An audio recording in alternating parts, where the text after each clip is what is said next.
13 states leading the nation in background checks for buying firearms in this week. We learned one check kept guns out of the wrong hands.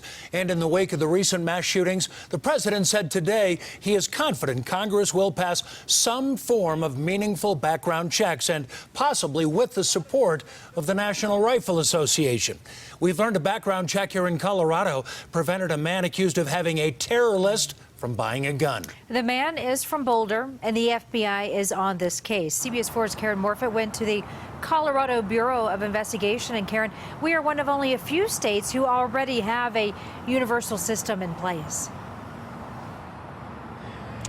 And Karen, which really means that we require across the state that both licensed dealers and private sellers perform those background checks on anyone trying to purchase a gun. With those types of background checks now being discussed at the federal level, we wanted to see how is it working here in Colorado.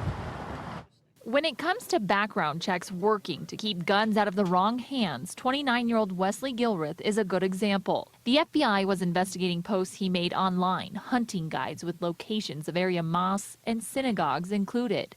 A warrant shows in May he tried to buy a gun in Boulder, but couldn't. There's an entire list of criteria that when we search the databases, is if the information comes up and they don't meet the criteria, then that is denied. Gilreath, who was committed to a mental health institution in 2016, was flagged. So far this year, the Colorado Bureau of Investigation's InstaCheck unit has run nearly 165,000 checks.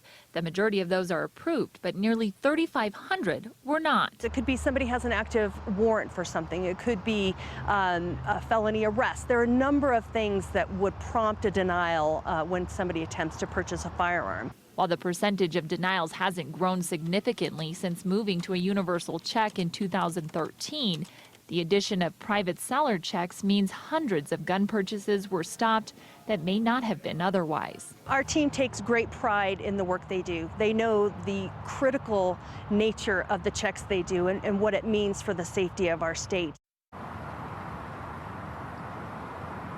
Also in Colorado, you can appeal any denial that you are given. At that point, it falls on the Colorado Bureau of Investigation to investigate the information that caused a stop on that purchase. For now, we're live in Denver. Karen Morfitt covering Colorado First. Karen, thank you.